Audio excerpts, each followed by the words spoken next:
I was hemorrhaging money with the properties that I had, and they had a lot of maintenance on them. Because I lost my mother and brother from suicide, and I've been through difficult and hard times. I was just in a really bad state.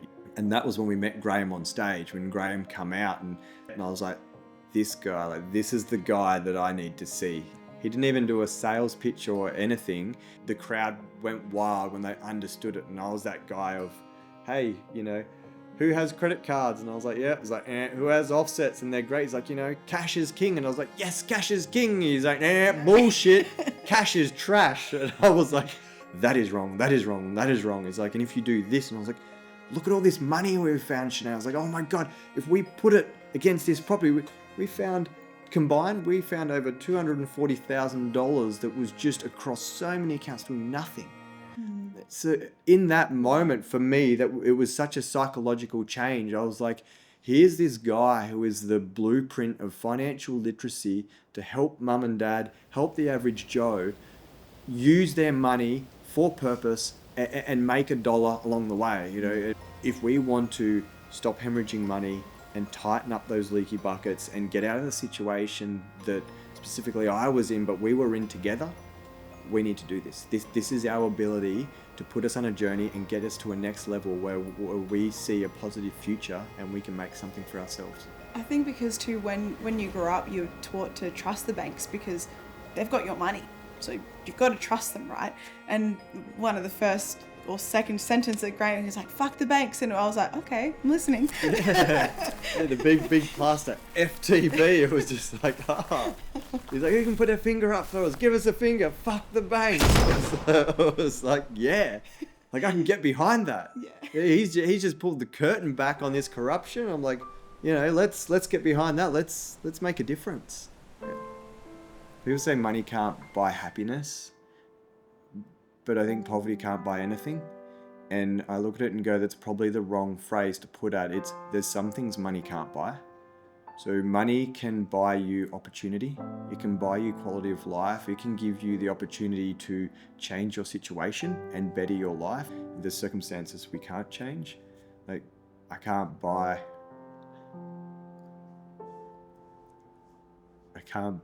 my mother or my brother back. But I can buy an education.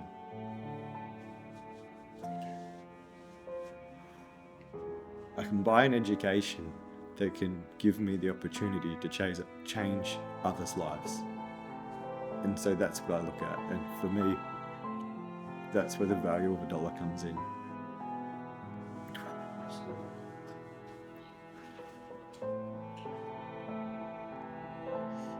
We want to earn money to give us access and opportunities so that not only can we change our lives, but change other people's lives.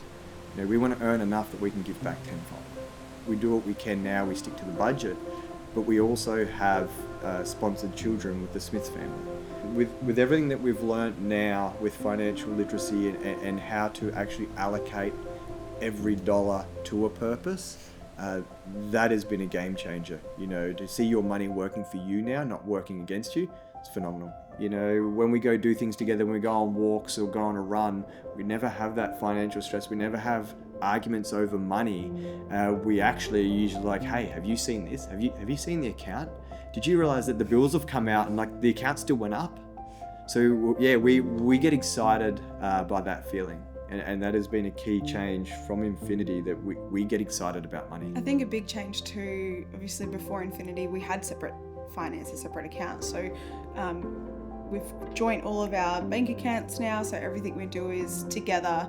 It's really brought us closer together as a couple, being able to talk openly about all of that stuff and having our money combined, working towards a goal that we both have.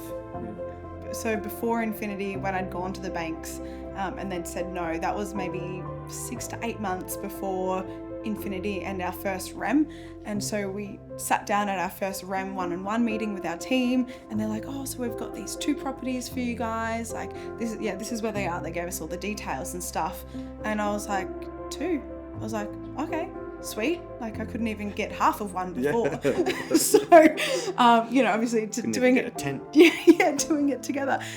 And on the monthly accountability meeting the other night, someone said, oh, the slogan which is changing lives financially is wrong. It should just be changing lives. And that was so true. Yeah. Just that we didn't join sooner was probably our biggest regret, but I think that's what everyone says once they realise how great it is.